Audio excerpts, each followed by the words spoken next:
नमस्कार दोस्तों, स्वागत है आप सभी का इंडिया 24 लाइव न्यूज में। हरियाणा में डीएसपी को डंपर से कुचलने वाले ड्राइवर का एनकाउंटर, ले जाया गया अस्पताल। बता दें कि हरियाणा के नूंह में डीएसपी को डंपर से कुचलने वाले ड्राइवर का एनकाउंटर हुआ है। उसके पैर में गोली लगी है। फिलहाल उसको हॉस्पिटल में भर्ती किया गया है। हरियाणा के नूंह में डीएसपी सुरेंद्र बिश्नोई की हत्या के आरोपियों की धरपकड़ शुरू हो गई है। आज आरोपियों संग पुलिस की मुठभेड़ हुई। इसमें डंपर के ड्राइवर इकरार को पकड़ लिया गया है। एनकाउंटर में उसको गोली भी लगी है। घुटने में गोली लगने के बाद इकरार को नलहर मेडिकल कॉलेज में भर्ती कराया गया है। डीएसपी सुरेंद्र बिश्नोई नूंह जिले में अवैध खनन रोकने गए थे। उस दौरान उनको डंपर से कुचलकर मार डाला गया। जानकारी के मुताबिक सीआईए इंचार्ज सुरेंद्र सिद्धू की टीम व आरोपियों में मुठभेड़ हुई थी। आरोपियों को पकड़ने की कार्रवाई के दौरान यह एनकाउंटर हुआ था।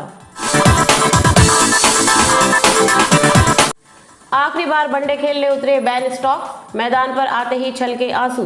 इंग्लिश ऑलराउंडर बेन स्टोक्स अपने वनडे इंटरनेशनल कैरियर का आखिरी मुकाबला खेलने उतरे हैं। स्टोक्स ने सोमवार को वनडे क्रिकेट से रिटायरमेंट लेने का ऐलान किया था। इंग्लैंड और साउथ अफ्रीका के बीच 3 मैचों की वनडे सीरीज का पहला मुकाबला चेस्टरली स्ट्रीट में खेला जा रहा है। यह मुकाबला इंग्लिश ऑलराउंडर बेन स्टोक्स के लिए काफ़ी खास है, जो अपने वनडे इंटरनेशनल कैरियर में आखिरी बार मैदान पर उतरे हैं। गौरतलब है कि स्टोक्स ने सोमवार को वनडे क्रिकेट से रिटायरमेंट लेने का ऐलान किया था। श्रीलंका संकट पर हुई सर्वदलीय बैठक, जयशंकर बोले, हालात को लेकर भारत चिंतित। श्रीलंका 7 दशकों में अपने सबसे खराब आर्थिक संकट का सामना कर रहा है। विदेशी मुद्रा की गंभीर कमी के कारण भोजन, ईंधन और दवाओं सहित कई आवश्यक वस्तुओं के आयात में बाधा आ रही है। सरकार ने 7 दशकों में सबसे खराब आर्थिक संकट का सामना कर रहे श्रीलंका में बिगड़ती स्थिति पर मंगलवार को एक सर्वदलीय बैठक की जानकारी दी। विदेश मंत्री एस जयशंकर और संसदीय कार्य मंत्री प्रहलाद जोशी ब्रीफिंग में सरकार के वरिष्ठ सदस्यों में से थे। इस दौरान विदेश मंत्री ने कहा कि श्रीलंका में हालात विकट है और भारत इसे लेकर चिंतित है। राष्ट्रपति चुनाव को लेकर बता दें कि 16वें राष्ट्रपति चुनाव के लिए सोमवार को मतदान हुआ। इसमें 99% से अधिक सांसदों और विधायकों ने वोट डाला। चुनाव में भाजपा की अगुवाई वाले एनडीए की तरफ से द्रौपदी मुर्मू और विपक्ष की ओर से यशवंत सिन्हा प्रत्याशी हैं।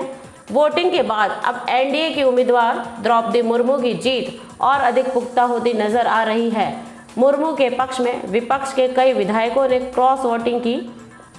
समाजवादी पार्टी, एनसीपी, कांग्रेस जैसे दलों के विधायकों ने मुर्मू को वोट कर दिया। कई विधायकों ने खुलकर इसे जाहिर किया। उद्धव ठाकरे पिछले साल एनडीए में लौटना चाहते थे, एकनाथ शिंदे कैंप का दावा। शिवसेना के सांसदों में भी फूट पड़ती नजर आ रही है। शिवसेना के 12 सांसदों ने लोकसभा स्पीकर से मिलकर लोकसभा में नए नेता की नियुक्ति की मांग की है। शिवसेना में महाराष्ट्र के मुख्यमंत्री एकनाथ शिंदे की अगुवाई वाली टीम ने सनसनीखेज खुलासा किया है कि पूर्व मुख्यमंत्री उद्धव ठाकरे पिछले साल एनडीए में लौटना चाहते थे, लेकिन ऐन वक्त पर मुकर गए। शिंदे मंगलवार को दिल्ली पहुंचे थे। शिवसेना के करीब 40 विधायकों की बगावत के बाद शिंदे मुख्यमंत्री बने हैं। अब शिवसेना के सांसदों में भी फूट पड़ती नजर आ रही है। शिवसेना के 12 सांसदों ने लोकसभा स्पीकर से मिलकर लोकसभा में नए नेता की नियुक्ति की मांग की है। श्रीलंका में हुआ भारतीय अधिकारी पर हमला, गंभीर रूप से हुए घायल। सरकार ने कहा सतर्क रहें। बता दें कि श्रीलंका में तैनात भारत सरकार के एक वरिष्ठ अधिकारी बेवजह किए गए हमले में गंभीर रूप से घायल हो गए हैं। भारतीय उच्चायोग ने मंगलवार को यह जानकारी दी। उच्चायोग ने भारतीय नागरिकों से श्रीलंका में नवीनतम घटनाओं से अवगत रहने और उसके हिसाब से आवाजाही करने और अन्य गतिविधियों की योजनाएं बनाने के लिए कहा है। श्रीलंका के अभूतपूर्व आर्थिक संकट के कारण राजनीतिक उथल-पुथल के बाद श्रीलंका में अशांति का माहौल बना हुआ है। कार्यवाहक राष्ट्रपति रानिल विक्रमसिंघे ने नया राष्ट्रपति चुनने के लिए बुधवार को होने वाले महत्वपूर्ण चुनाव से पहले सोमवार को आपातकाल लगा दिया।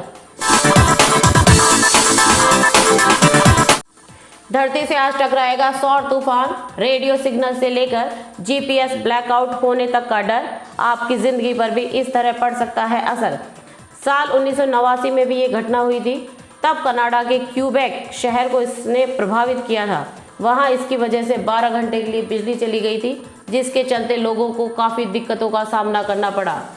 आसमान में एक बड़ी आफत धरती की तरफ बढ़ रही है। आज यानी मंगलवार 19 जुलाई को एक बड़ा सौर तूफान धरती से टकरा सकता है, जिसके इतना अधिक ताकतवर होने का अनुमान है कि वह रेडियो सिग्नल और जीपीएस को प्रभावित कर सकता है। अमेरिकी अंतरिक्ष एजेंसी नासा के वैज्ञानिकों का कहना है कि तूफान के मंगलवार को धरती से टकराने की आशंका है।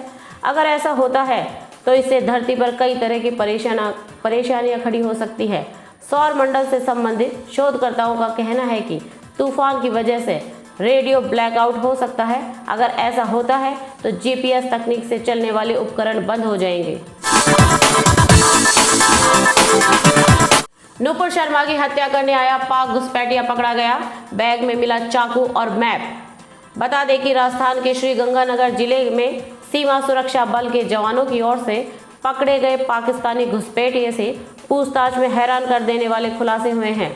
बता दें कि बीएसएफ ने एक पाकिस्तानी नागरिक को पकड़ा है जो नुपुर शर्मा की हत्या के इरादे से इंटरनेशनल बॉर्डर पार करने की कोशिश कर रहा था। अभी तक की जांच में सामने आया है कि पाकिस्तानी नागरिक नुपुर शर्मा को मारने के लिए भारत आया था। 24 साल का आरोपी रिजवान अशरफ पाकिस्तानी पंजाब के बहुद्दीन जिले का रहने वाला है। बीएसएफ की मुस्तैदी के चलते उसे हिंदूमल कोट सेक्टर के खखा चेक पोस्ट पर भारतीय सीमा में घुसते वक्त पकड़ा गया।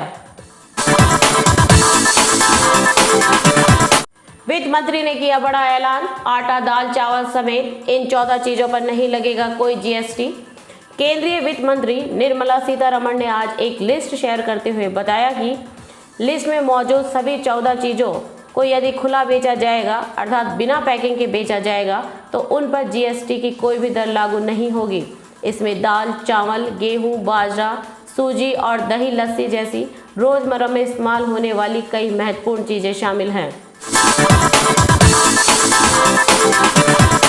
आरबीआई ने इन 2 बैंकों के खिलाफ उठाया बड़ा कदम, ग्राहक नहीं निकाल पाएंगे पैसा, आपका खाता भी तो नहीं। भारतीय रिजर्व बैंक ने इन 2 सहकारी बैंकों पर प्रतिबंध लगाया है, जिसका सीधा असर बैंक के ग्राहकों पर पड़ेगा। दरअसल ग्राहक अब इन बैंकों से पैसे नहीं निकाल सकेंगे। अगर आपका भी खाता इन बैंकों में है तो जान ले ये जरूरी खबर। जानिए किन बैंकों पर लगा प्रतिबंध। भारतीय रिजर्व बैंक ने कर्नाटक के श्री मल्लिकार्जुन पटाना सहकारी बैंक नियमित और महाराष्ट्र के नासिक जिला गिरना सहकारी बैंक पर उनकी बिगड़ती वित्तीय स्थिति को देखते हुए प्रतिबंध लगा दिया है। आरबीआई के इस प्रतिबंध के बाद अब इन दोनों बैंकों के ग्राहक अपने खातों से पैसा नहीं निकाल पाएंगे। गांधी परिवार पर तल्ख रहने वाली नेता पर कांग्रेस ने कैसे भरी हामी। कांग्रेस की वरिष्ठ नेता मार्गरेट अल्वा को विपक्ष ने उपराष्ट्रपति चुनाव में अपना उम्मीदवार बनाया है। उनका मुकाबला एनडीए प्रत्याशी जगदीप धनखड़ से है। मार्गरेट अल्वा ने मंगलवार को उपराष्ट्रपति पद के चुनाव के लिए अपना पर्चा भरा। इस दौरान उनके साथ राहुल गांधी और मल्लिकार्जुन खड़गे सहित वरिष्ठ नेता शरद पवार, सीताराम येचुरी भी मौजूद थे। नाम तय करने के लिए हुई विपक्षी दलों की बैठक में कांग्रेस नेता मल्लिकार्जुन खड़गे मौजूद थे, लेकिन कोई गांधी परिवार का नेता इसमें शामिल नहीं हुआ। अल्वा कांग्रेस नेता है, लेकिन एनसीपी प्रमुख शरद पवार ने उनके नाम का ऐलान करते हुए बताया कि 17 पार्टियों कांग्रेस सहित ने एकजुट होकर यह निर्णय लिया है कि मार्गरेट अल्वा विपक्ष की उपराष्ट्रपति पद की उम्मीदवार होंगी।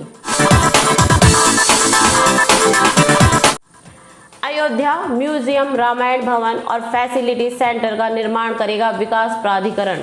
जाने पूरी योजना। राम जन्मभूमि परिसर में मंदिर निर्माण का कार्य चल रहा है, तो वहीं राम जन्मभूमि परिसर के विकास की योजना को लेकर मंथन शुरू कर दिया गया है। ट्रस्ट के मुताबिक परिसर के विकास में सुरक्षा से कोई समझौता नहीं किया जाएगा। हालांकि योजना को लेकर पूर्व में निर्माण समिति की बैठक में प्रशासनिक अधिकारियों के साथ की गई थी। मंदिर निर्माण योजना को अब परिसर के बाहर समाहित करने की तैयारी है। अयोध्या विकास प्राधिकरण ने ट्रस्ट की योजना पर प्रस्ताव तैयार कर रहा है, जो 21 जुलाई को होने जा रही मंदिर निर्माण समिति की बैठक में पेश किया जाएगा। भवन निर्माण समिति और ट्रस्ट के पदाधिकारियों की तथा अयोध्या के अधिकारियों की यह योजना है कि कोई भी योजना परिसर के अंदर और परिसर के बाहर ना हो सके, डुप्लीकेसी से बचा जाए और श्रद्धालुओं की सुविधा और सुरक्षा को भी ध्यान में रखा जाए, जिसको लेकर बैठक में मंथन हो चुका है। सुप्रीम कोर्ट ने नुपुर शर्मा को दी बड़ी राहत, सभी एफआईआर में गिरफ्तारी से दिया अंतरिम संरक्षण। पैगंबर पर अपने बयानों को लेकर नुपुर शर्मा एक बार फिर सुप्रीम कोर्ट पहुंची है। उन्होंने सर्वोच्च अदालत में अपने खिलाफ दर्ज 9 एफआईआर में गिरफ्तारी पर रोक लगाने की मांग की। सुप्रीम कोर्ट ने नुपुर शर्मा को बड़ी राहत मिली है। ऐसी ने बीजेपी की पूर्व प्रवक्ता को सभी एफआईआर में गिरफ्तारी से अंतरिम संरक्षण दिया है। कोर्ट ने कहा कि फिलहाल किसी भी मामले में कोई दंडात्मक कार्रवाई नहीं होगी।